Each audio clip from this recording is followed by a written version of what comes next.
बिस्मिल्लाहिर्रहमानिर्रहीम। नाज़रीन, मैं हूं जावेद बलोच और उम्मीद है आप लोग खैरियत से होंगे। बजट तैयार हो चुका है और 12 जून को बजट पेश होने जा रहा है। जो नून लीग और पीपल्स पार्टी के दरमियान कुछ इख्तिलाफात थे, जो डेडलॉक था फाइनेंस के हवाले से, रेवेन्यू शेयरिंग के हवाले से, वो भी जो है वो ख़बरें आ रही हैं कि दूर हो गया है और वफाक को पीछे हटना पड़ा है। सूबे जो है वो शेयर देने को तैयार हैं, लेकिन जो BASP का बेनज़ीर इनकम सपोर्ट प्रोग्राम से मुतल्लिक कुछ फ़ैसले थे वो शायद अब वफाक रोक ले या पेंडिंग कर दे।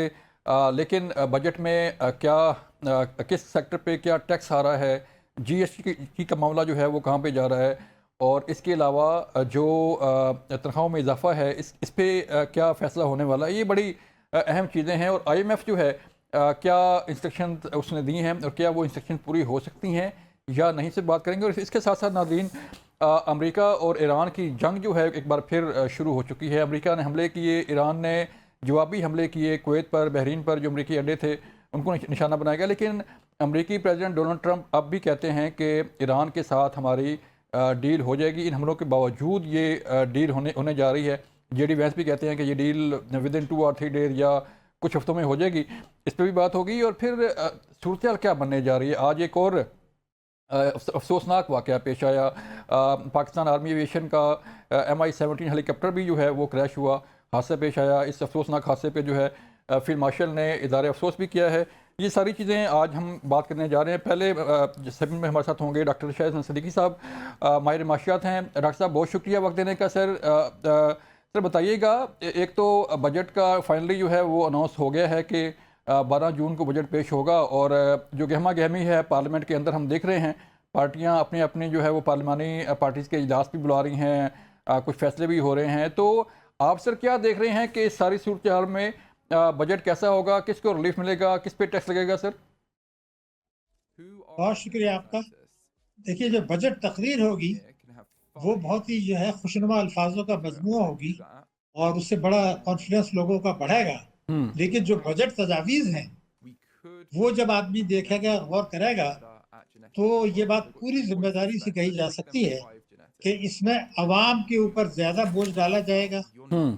अदादार तबकों या अगर किसी को कुछ मराद दी जाएंगी, जरूर दी जाएंगी, ठीक है। तो दूसरे हाथ से उनकी दूसरी जेब से उस मराद से कई गुना ज्यादा निकाल लिया जाएगा। अच्छा। तीसरी बात ये होगी कि जो ताकतवर तबके हैं, मालदार तबके हैं, जिनका असर और रसूख है, वो उनको बदस्तूर मराहत मिलेंगी। और मईशत को कमजोर करने के लिए और गुर्बत बढ़ाने के लिए, बेरोजगारी बढ़ाने के लिए IMF का गठजोड़ है पाकिस्तान के साथ, मुख्तलिफ हुकूमतों के साथ, स्टेट बैंक के साथ, SECP के साथ, बैंकों के साथ, इस्लामी बैंकों के साथ, FBR के साथ। ये एक मुकम्मल एक गठजोड़ है। क्यों? क्योंकि पाकिस्तान एक जौहरी कुव्वत है, ठीक। पाकिस्तान की एक ताकतवर फौज है। तो ये जो 9/11 के बाद का फैसला कुन दौर है, इसमें अभी अमेरिका को हमारी मदद की जरूरत है और हम्म। हमारा बड़ा अहम रोल है। हम्म। तो वो अभी पाकिस्तान को मईशत को बेहतर तो नहीं होने देंगे, मगर डूबने भी नहीं देंगे। मगर खतरा यही है कि इसराइल, ग्रेटर इसराइल का मामला कुछ ना कुछ हो जाएगा। इन सब के बाद अल्टीमेटली अमेरिका का रवैया हमारे साथ बदलेगा। तो उस वक्त के लिए हमने क्या तैयारी की है, वो मुझे ये बता दूं कि 28 फरवरी को जब ये जंग शुरू हुई थी या ईरान पर हमले किए गए थे, जी जी। उससे पहले पाकिस्तान की मईशत तबाह बर्बाद हो चुकी थी।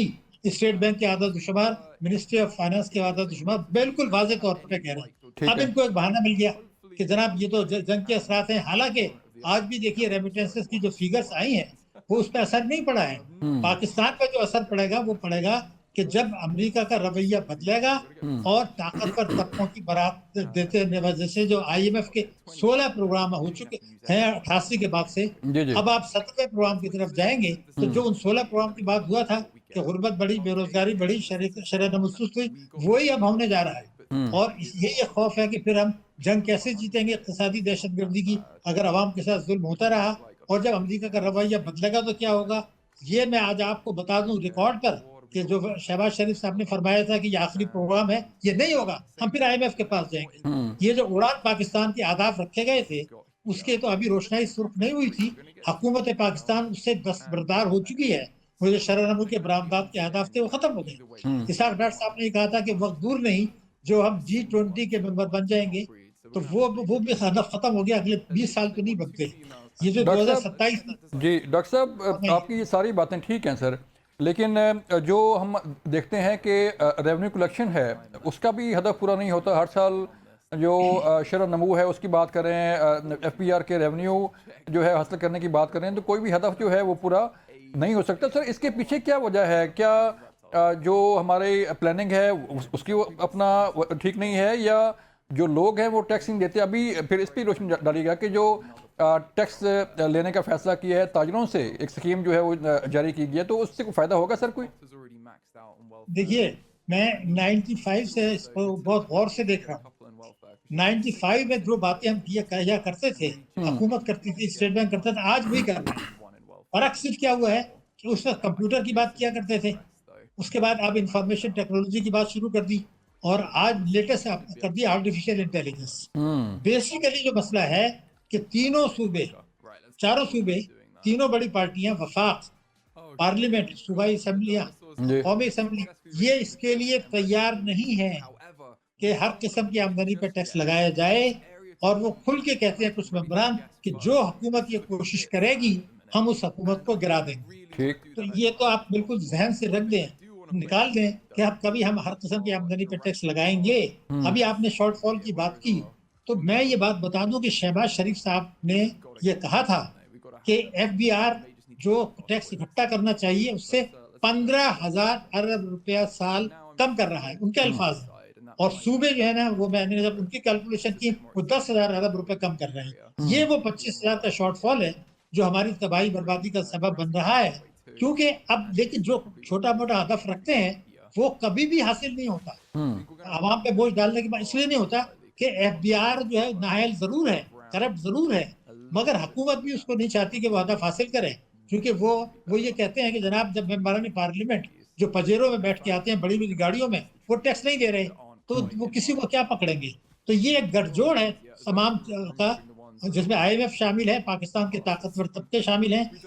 उनमें एक गठजोड़ है कि ताकतवर तबकों को टैक्स की चोरी करने देना है, और जब तक ये रेमिटेंसेज आप मंगा रहे हैं आपका हदफ कभी भी हासिल नहीं होगा। आज जो मेरे पास आदाद शुमार है जुलाई से अप्रैल के, जी जी। इसमें बरामदात कम है, रेमिटेंसेज 9 अरब डॉलर ज्यादा है। ऐसा ठीक। कहाँ होता है दुनिया में? देखिए, रेमिटेंसेज में पाकिस्तान का नंबर आपको पता है, दुनिया में 7th हाईएस्ट, 7वां सबसे बड़ा, और बरामदात में अपना नंबर है 69। क्यों भाई? इसलिए कि ये तो कहते हैं एक्सपोर्ट लेड ग्रोथ है। इसलिए कि जो चोरी का पैसा बाहर जाता है वो रेमिटेंसेस के जरिए पाकिस्तान आता है। इनकम टैक्स 111(4) पर कोई पूछ नहीं सकता, और टैक्स फ्री है। तो 1 लाख की रेमिटेंस पर 50 लाख रुपए टैक्सों का नुकसान, और जी। महंगाई बढ़ती है। इसीलिए आपकी रेमिटेंसेस बढ़ रही हैं, महंगाई बढ़ रही है, एक्सपोर्ट कम हो रहा है। तो सवाल ये है कि अगर आप हर किस्म की आमदनी पर टैक्स नहीं लगाते, ये 25,000 का शॉर्टफॉल पूरा नहीं करते, जो भी आप बजट बना लें, ना रिलीफ मिलेगा, ना मईशत बेहतर तो होगी, सर ना इससे गुर्बत डॉक्टर खत्म होगी। साहब जो ताजरों के लिए स्कीम शुरू की जा रही है, सर कोई फ़ायदा होगा इससे कोई? इसका जनाब, जो ताजरों के लिए स्कीम शुरू की गई है उनको टैक्स नेट में लाने के लिए, उससे कोई फ़ायदा होगा कोई? देखिए, ये ऐसा होता है कि हर किस्म की आमदनी पे टैक्स लगाने के बजाय हर साल एक शोषा छोड़ा जाता है। आपके जमाने में मुशर्रफ ने एक शोषा छोड़ा था कि मैं दुकानदारों से टैक्स लूंगा, मैं आपको फौज के सिपाही भेज दिए थे, फिर वापस बुलाना पड़ गया। बेसिकली ये सब तवज्जो हटाने के लिए है, कोई फायदा नहीं होगा। इसलिए कि आप खुद देख लें कि जो हदफ रखा जाएगा क्या होगा। जी पिछले जी। साल जो कुछ आपने टैक्स रेवेन्यू हासिल किया है, तो अगर 8% महंगाई है, 4% ग्रोथ है, तो 12% तो वैसे ही बढ़ गया। हाँ कुछ नए टैक्सेस लगाएंगे तो कुछ नहीं हाँ। होगा। ये सिर्फ तवज्जो हटा रहे हैं, हर साल हटाते रहे हैं, आज से नहीं हटा रहे। 95 96 से मैं देख रहा हूँ। बुनियादी बात यही है कि ये जो 25 अरब का शॉर्टफॉल है ये पूरा नहीं होगा। टैक्स जीडीपी का तनासुब अगर 10.5 रहता है, मैं आपको बता दूं, जब 14.4 था पाकिस्तान का, उस वक्त भी मीशत मुश्किलात का शिकार थी। उस वक्त तो जीएसटी कम रेट पे था। अब तो आपने उसको ये 10.5 करके, और पेट्रोलियम लेवी को आपने 1700 अरब अगर ले लिया, तो ये तो महंगाई भी बढ़ जाएगी, कॉस्ट ऑफ प्रोडक्शन भी बढ़ेगी। तो मुश्किलात ही मुश्किलात है, खौफ आने लगा है मुझे। हम्म। लेकिन सर ये जो शॉर्टफॉल की आप बात कर रहे हैं, जारी बात है ये बड़ा मसला है पाकिस्तान के लिए कि टैक्स नेट में इजाफा नहीं होता। हर साल जो है हम कोई सुपर टैक्स लगाते हैं, हर साल जो है वो एम्प्लॉइज़ जो कि गवर्नमेंट का ही पैसा है, गवर्नमेंट के एम्प्लॉइज़ को जाता है, वहीं से जो है वो टैक्स जो है वो कलेक्शन होती है। तो टैक्स नेट का मसला क्यों नहीं सर हल हो रहा? देखिए बड़ा वाज़ेह है, आपको बता, आप पहले सूबों को चले जाइए। आईएमएफ से सबने कमिटमेंट किया था कि जनवरी 2025 से हम ज़री शोबे पे मुकम्मल तौर पर टैक्स लेंगे, इनकम जी टैक्स। नहीं किया उन्होंने और ना करेंगे। मैं आपको बता दूं, नहीं होगा। ठीक है। इसलिए कि जो बड़े बड़े जमींदार हैं, जो पार्लियामेंट में बैठे हुए हैं, जिनकी ताकत है, उन्होंने ये कहा कि जी ये नहीं हो सकता। हम्म। वो आउट ऑफ क्वेश्चन, हम उस हुकूमत को गिरा देंगे।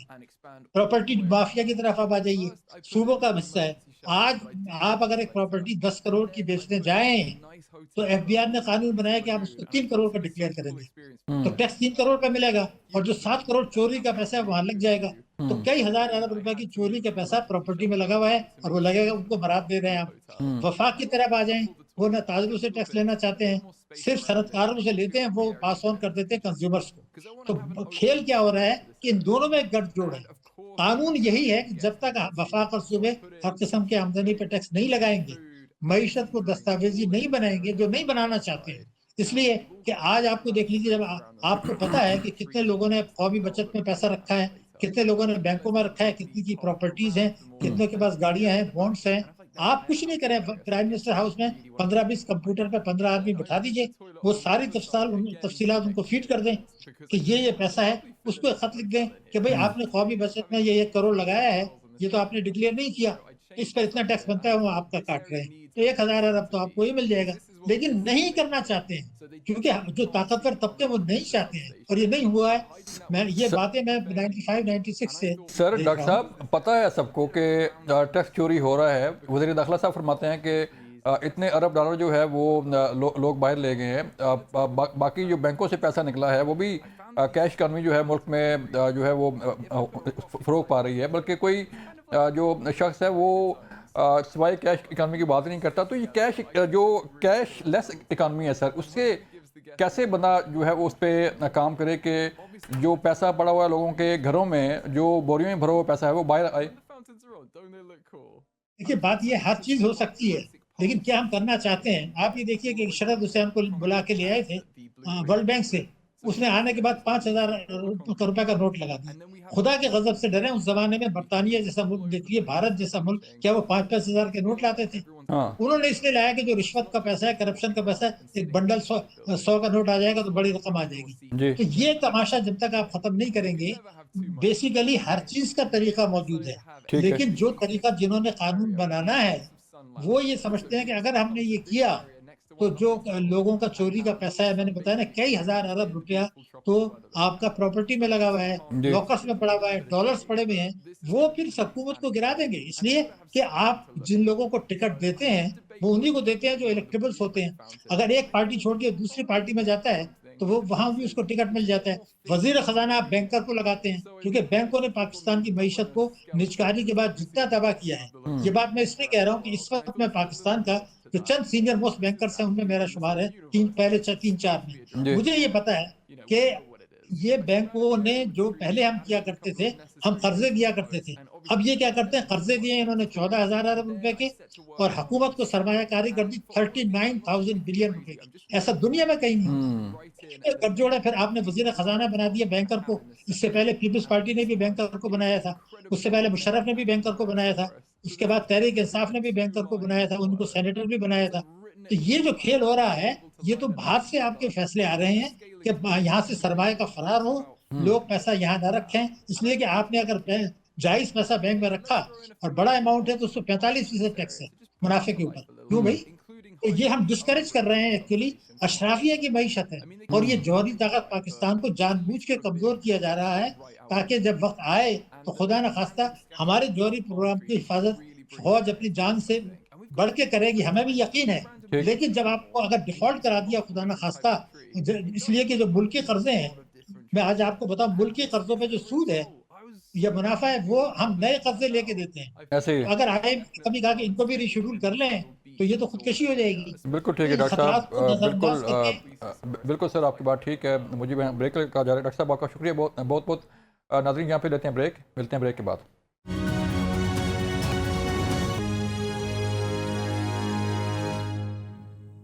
वेलकम बैक नाज़रीन। पाकिस्तान की तरफ से फ़िज़ाई कार्रवाई की गई है अफ़गानिस्तान के अंदर जो सरहदी इलाके थे और दहशतगर्द ठिकानों को निशाना बनाया गया। ताला तारड़ साहब ने कंफर्म किया है कि 26 दहशतगर्द जो है जो अफ़गानिस्तान की सरजमीन पाकिस्तान के ख़िलाफ़ इस्तेमाल कर रहे थे, उन्हें जहन्नम वासिल किया गया और जो उनके कैंप्स थे, जो उनके ठिकाने थे, जो उनका असला का ज़ख़ीरा था, उसे भी तबाह कर दिया गया। पाकिस्तान हमेशा कहता है कि अफ़गानिस्तान की सरजमीन पाकिस्तान के ख़िलाफ़ इस्तेमाल होने से रोकी जाए, लेकिन नहीं रुक पा रही। इस पर पाकिस्तान ने अपना हक़ दिफ़ा इस्तेमाल किया है। इसके साथ साथ नाज़रीन, अमेरिका ने दोबारा हमले शुरू किए हैं ईरान पर, और ईरान की जवाबी कार्रवाई हुई है। बहरीन में और कुवैत में जो अमरीकी अड्डे थे, उन्हें निशाना बनाया गया है। क्या दोबारा जंग शुरू होने वाली है? लेकिन इसके साथ साथ अमेरिका ये भी कहता है कि इन हमलों के बावजूद जो है एग्रीमेंट पर कोई असर नहीं पड़ेगा और ये एग्रीमेंट होने वाला है। मामला क्या है, कहाँ तक जाएगा, इस पर हमें बात करने के लिए ज्वाइन किया ब्रिगेडियर रिटायर्ड फारूक हमीद साहब ने। दफ़ाई तजज़ियाकार ब्रिगेडियर साहब, बहुत शुक्रिया वक्त देने का। और हमें ज्वाइन किया है गुलाम रसूल बलोच साहब, आप साबिक़ सफ़ीर हैं। बलोच साहब, आपका शुक्रिया। ब्रिगेडियर साहब, जो हमेशा आप भी जो है वो महाद जंग पे रहे, आपने भी जो है वो कई ऑपरेशन किए, कई जंगों में हिस्सा लिया। जो अफ़गानिस्तान का मामला है सर, हमेशा से पाकिस्तान का ये रहा है कि अफ़गानिस्तान की सरजमीन पाकिस्तान के ख़िलाफ़ इस्तेमाल होने से रोकी जाए। पाकिस्तान ने मजबूरन ये कार्रवाई दोबारा की है और उन ठिकानों को तबाह किया है। सर, मामला किस तरफ जा रहा है? क्यों अफ़गान तालिबान रजीम जो है इस काबिल नहीं है कि वो उन दहशतगर्द तंजीमों को रोक सकें, या वो रोकना नहीं चाहते? बिस्मिल्लाहिर्रहमानिर्रहीम, बहुत शुक्रिया।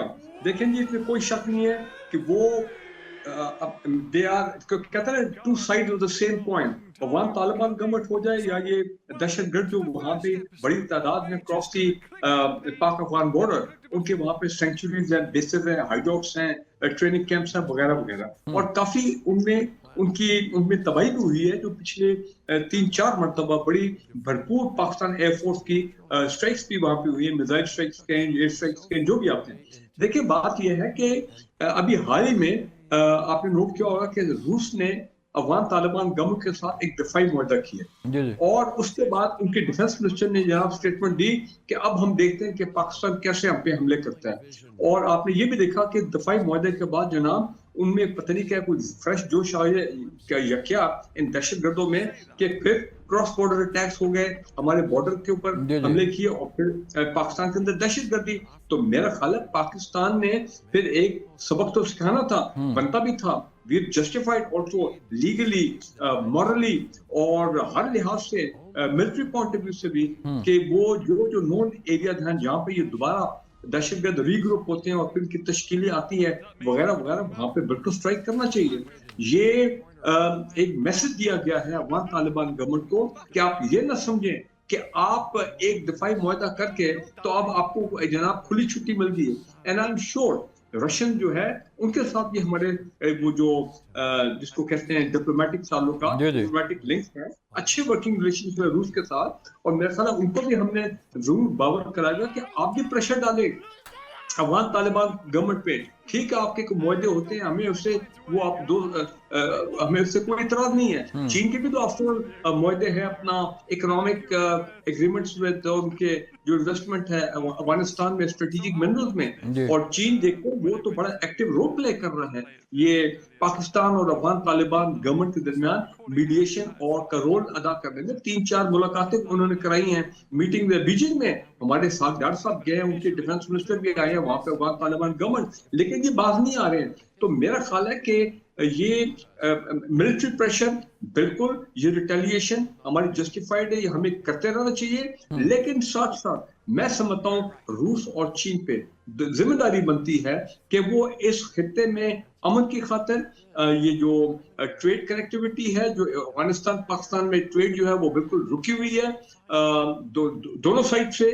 सी पैक जो है बड़ी बात है, वो भी इनडायरेक्टली डायरेक्टली आपके इफेक्ट हो रहा है, अफगान ट्रांजिट ट्रेड भी खत्म हुई है। तो ये नहीं होना चाहिए कि अफगान तालिबान गवर्नमेंट जो है वो बिल्कुल आउटलॉज की तरह हो जाए। भाई उनको अपनी अथॉरिटी जो है भी असर्ट करनी चाहिए अपना ये दहशतगर्द ग्रुपों पे। फिर वो इंडियन फैक्टर है, अब सब जो है वो मैं रूस की बात कर रहा हूँ, चीन की बात कर रहा हूँ, तो दुनिया भी कह रही है कि भाई अफगान तालिबान गवर्नमेंट जो है ऐसे ही है। आपने सर आपने लेकिन बात की इंडिया का जो फैक्टर है भाई, उस पे क्यों रूस चुप है, उस पे क्यों अमेरिका चुप है, उस पे चीन क्यों चुप है, वो उनको बात कराए कि भाई तुम बात आ जाओ। आपने जो सर नुक्ता उठाया ना कि जो दुनिया इसको कैसे देख रही है, गुलाम रसूल बलोच साहब से मैं पूछना चाहता हूँ कि आप तो खुद सफ़ीर रहे हैं और डिप्लोमेटिक एक ज़बान है और डिप्लोमेटिक जो राब्ते होते हैं और उसमें दुनिया को बताया जाता है कि कौन सा मुल्क क्या कर रहा है। तो बलोच साहब, दुनिया किस तरह देख रही है अफगानिस्तान की सूरत हाल को? एक जो है वो अबूरी हुकूमत है और अबूरी हुकूमत में जो है वो 22 से ज़ायद तंजीमें, दहशतगर्द तंजीमें उन्होंने पाल रखी हैं और कोई उन्हें पूछने वाला कोई नहीं है। देखिए, दुनिया इसको एग्जैक्टली उसी तरह से देख रही जिस तरह इस वक्त जो रियलिटी है अफगानिस्तान की। रियलिटी ये है कि ये एक ऐसा जत्था है, इसे मैं हुकूमत या रिजीम भी कहने से मैं नहीं समझता कि ये अप्रोप्रिएट वर्ड है। ये एक जत्था है जिसने कब्जा कर लिया है स्टेट इंफ्रास्ट्रक्चर के ऊपर। जी जी। और अब तो ये कि एक नहीं, दो जत्थे हैं, एक कंधार में एक काबुल में है। काबुल का जत्था जो है उसके पास आर्मी है, बाकी जो मिनिस्ट्रीज हैं, सेरेमनीज हैं, और कंधार जो है वो है जिसके पास एक्चुअल पावर ऑफ मनी है, क्योंकि जितनी भी मादनियात है वो उसके पास है। अब देखिए, जो हुकूमतें होती हैं, जो दुनिया है ना, वो अपने इंटरेस्ट में चलती है। अफगानिस्तान को वेदर वी लाइक इट और नॉट, लेकिन उसकी जो स्ट्रेटेजिक सिचुएशन है, स्ट्रेटेजिक जियोग्राफी है उसकी, उसको कोई डिनाई नहीं कर सकता। It's the linchpin between Central Asia, South Asia and West Asia, and actually बल्कि इशारा जो सिल्क रोड है उसका एक हिस्सा है। लिहाजा कोई भी इस वक्त जो बड़े मुल्क दो जिनका आपने जिक्र भी किया, वो कभी भी नहीं चाहेंगे कि वो डिसएंगेज रहे अफगानिस्तान से, ताकि अमेरिका वहां पे दोबारा जो है वो कब्जा कर ले, या इन्फ्लुएंस ऑलरेडी है एक्चुअली, बिकॉज 40 मिलियन उनको आते रहते हैं हर महीने वहीं से, जो उनके पैसे रोके हुए उन्होंने।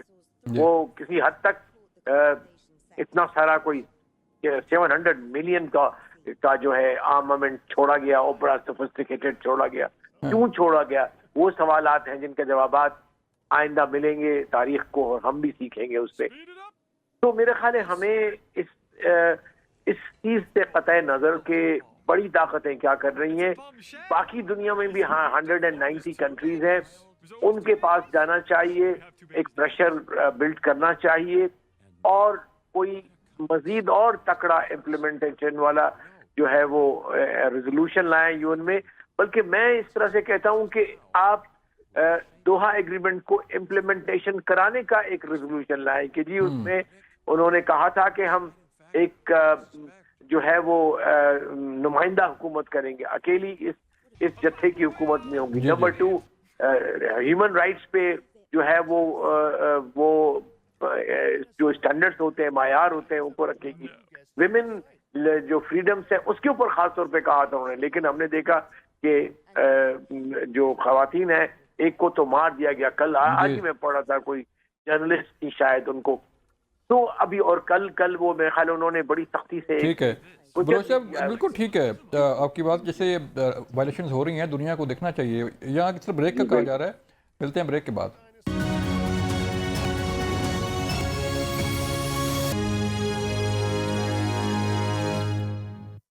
वेलकम बैक नाज़रीन। बरीड साहब, ईरान अमेरिका की सूरत हाल आपके सामने है। हम तो बड़े पुरुमीद थे, पाकिस्तान सालिस है, और पाकिस्तान की कोशिशें जो हैं वो दुनिया भर को मालूम है कि पाकिस्तान किस तरह जो है वो दोनों मुल्कों को एक मेज़ पे लाया और मुज़ाकरात की, हमवार की मुज़ाकरात हुए भी सही। और अब जबकि मुज़ाकरात फाइनल होने वाले थे बरीड साहब, तो अमेरिका ने हमला कर दिया। कैसे देखते हैं सर, क्या दोबारा जंग शुरू होने वाली है? देखिए, मैंने एक पैटर्न नोट किया है कि जब भी कोई इस किस्म की बात होती है कि बस जनाब वहां पे ड्राफ्ट तैयार हो गया है और बस चंद 2-3 दिनों में, चाहे ट्रम्प की अपना ट्वीट क्यों ना, पोस्ट क्यों ना हो सोशल मीडिया पे कि बस we are round the corner, agreement होने वाला वगैरह, तो एकदम जो है ना आग भड़क उठती है। देखें, मैं तो कई दफा ये भी सोचता हूँ कि पता नहीं मोहतरम ट्रम्प साहब जो है ये किस किस्म की कोई डबल गेम तो नहीं खेल रहे हैं कि हमें उन्होंने इस के ऊपर इतना जोर दिया हुआ है कि उनको फेस सेविंग एग्जिट दी जाए ईरान ये गल्फ की जंग से, ताकि वो आगे के मामला देख सकें। आगे इलेक्शन भी आ रहे हैं उनके, अब देखें ना इम्पीचमेंट की बातें हो रही है वहां पे कांग्रेस में वगैरह। तो दूसरी तरफ एक दिन वो अमन की बात करते हैं तो हमें उम्मीद हो जाती है, अगले दिन वो फिर एकदम जंग की बात करते हैं कि जनाब अगर एग्रीमेंट साइन ना किया तो फिर जंग ही होगी। ठीक है, तो धोस अपना करना उन पे ईरान के ऊपर। अब देखें, बात यह है कि उधर साथ इसराइल का मामला, अभी क्या हुआ, एक Apache helicopter, attack helicopter America का, वो स्टेट ऑफ हॉर्मुज पे ईरान ने किया। अब एक तरफ ट्रम्प साहब कह रहे हैं कि हमने तो उनकी मुसल्लह एक दफा नहीं, पता नहीं 2 दर्जन दफा कह चुके जी हैं, खत्म कर चुके हमने हैं। ईरान की मिलिट्री कैपेसिटी को डिस्ट्रॉय करके खत्म कर दिए। तो ईरान जो है वो उन्होंने जवाब में क्या किया, उन्होंने लगा दिए मिलिट्री एयर स्ट्राइक्स की है, क्योंकि इन्होंने वाटर जेनोसाइड किया है कल, और वहां के उनके कुछ सदर्न रीजन में जो वाटर रिजर्वायर थे उनको टारगेट किया है। यार ये एक सुपर पावर, एक चलो मैं भी कहता हूं जिनकी जिम्मेदारी है कि इंटरनेशनल लॉज भाई ये तमाम चीजें इनको ऑब्जर्व कर रहे हैं, इसराइल को भूल जाए, वो तो है ही रोग स्टेट। अब क्या अमेरिका रोग स्टेट बन गया कि जाके वाटर रिजर्वायर को उन्होंने डिस्ट्रॉय किया? ईरान ने क्या किया? ईरान ने रिस्पॉन्ड किया भरपूर तरीके से। Bahrain, Kuwait, Qatar, even Saudi Arabia, वहां के यूएस बेसिस थे, उनको उन्होंने टारगेट किया बड़े भरपूर तरीके से। और उसके बाद साथ ही इसराइल ने दोबारा एक दिन की सीज़फायर के बाद लेबनान पे हमले किए, तो ईरान ने इसराइल पे दोबारा भरपूर मिसाइल अटैक्स किए। मैं कहना ये चाह रहा हूँ कि ट्रम्प साहब फंस गए बड़ी बुरी तरह, इसराइलियों को फंसा दिया इस जंग में, वो निकलना भी चाहते हैं, लेकिन अब भी कहते हैं कि ये एग्रीमेंट होने वाला है सर। नहीं, मैं तो देखिए, मैं अब मानने को तैयार नहीं हूँ। आप अगर कल सुबह फिर लड़ाई शुरू हो जाएगी भाई, ये एग्रीमेंट का जो उन्होंने ट्रक की बत्ती के पीछे हम लोगों को लगाया हुआ है, ये दुनिया समझ गई है कि उनका पैटर्न क्या है। वो एक तरफ जंग की बात, अमन की बात करते हैं, हम लोग खुश हो जाते हैं, अगले दिन ये शाम के वक्त वो एकदम जंग। अब लेटेस्ट उन्होंने क्या अपना हुक्म दिया है ईरान अपनी फोर्सेस को कि आप तैयार रह जाए भरपूर हमले के लिए ऑन ईरान। तो मुझे बताएं, ईरान कहता है भाई you have messed up with the wrong nation, बिल्कुल आपने गलत कौम को ललकारा है। जी आर बलोच साहब, आपने ब्रिगेड साहब की बातें सुनी, और जो ग्राउंड रियलिटीज़ हैं वो भी यही हैं कि डोनाल्ड ट्रम्प साहब, मैं तो कहूँगा कि ये बात नहीं करते, गेम करते हैं कि कभी कोई गेम कर रहे हैं, कभी कोई गेम कर रहे हैं। तो अब हालात जो है वो सर किस तरफ जाएंगे कि जो सूरचाल आप देख रहे हैं? देखिए, कोई शक नहीं इसमें कि शख्सियात की पॉलिसीज को फार्मुलेट करते हैं, और जहां तक ट्रम्प का ताल्लुक है ये इज ऑल पावरफुल।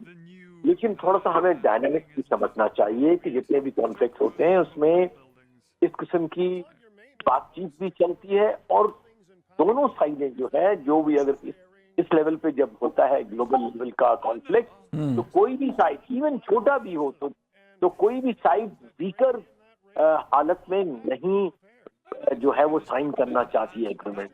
अब ये आखिर तक ये रहेगा इनका कंपटीशन। जहां तक ताल्लुक है हेलीकॉप्टर को गिराने का, उसकी एक डायमेंशन ये भी है कि जब चल रही हो बातचीत और आपस में उनका टग ऑफ वॉर एक्चुअली चल रहा है, तो एक साइड सिर्फ दूसरी साइड का, और जहां बात हो रही है सोवरेनिटी की, जहां बात हो रही है स्टेट ऑफ हॉर्मुज को कंट्रोल करने की, तो वो व्हाट दे कॉल इट कि जी हम प्रोबिंग करते हैं कि how much committed Iran is to defend its sovereignty over state of Hormuz or control if you don't want to use sovereignty. तो मेरा अपना ख्याल है कि अमेरिकन ने फिर दोबारा मिसकैलकुलेट किया कि Iran will not react. Iran ने वार्निंग दी होगी कि this is under our control and you can not. तो सर आप देख रहे हैं कि जो पाकिस्तान भी कोशिश कर रहा है कि कोई एग्रीमेंट हो जाए, और अमेरिका भी जो कह रहा है कि एग्रीमेंट होगा, इसका असर नहीं पड़ेगा इन हमलों का, तो डू यू थिंक कि ये एग्रीमेंट जो है वो विद इन अ डेज कुछ हो सकता है? नहीं, देखिए, डेज में नहीं होगा, नंबर 1। नंबर 2, ये कॉम्प्रिहेंसिव नहीं होगा, ये कोई पार्शियल होगा। जो 4-5 मुद्दे बड़े बड़े हैं, जिसमें फॉर एग्जाम्पल न्यूक्लियर पे जो मुझे इतलात हैं कि न्यूक्लियर पे काफी हद तक टेक्निकल एग्रीमेंट हो गया कि किस तरह से उसको जो है वो डिप्लीट किया जाएगा, कहाँ रखा जाएगा, कम से कम उसके खदोखाल आ गए हैं। सबसे अहम इस नुक्ता, जो शुरू से मैं कहता रहा हूँ, शायद आपके प्रोग्राम मैंने कहा है कि state of Hormuz is the key now to peace between Iran and America, क्योंकि ये एक नया फैक्टर आ गया है, वॉर का भी और फैक्टर ऑफ पीस भी आ गया है, और निगोशिएशन में भी एज ए लिवरेज इस्तेमाल हो रहा है। लिहाजा इसके ऊपर मुझे जो लग रहा है कि ये पॉसिबिलिटी है कि अगर ईरान फ्लेक्सिबिलिटी नहीं दिखाता कि नहीं हमने इस पे कंट्रोल रखना है, और there is a pressure on Trump from the regional countries specially, तो मुमकिन है कि एक और भी झड़प बड़ी वाली हो सकती है। ठीक है बलोच साहब, आपका नुक्ता आ गया सर। यहाँ पे टाइम शॉर्ट है, वक्त ख़त्म हो गया। नवरी साहब आपका शुक्रिया, गुलाम रसूल साहब आपका शुक्रिया। नाज़रीन, ये था आज का प्रोग्राम। अपना ख्याल रखिएगा। अल्लाह हाफिज़।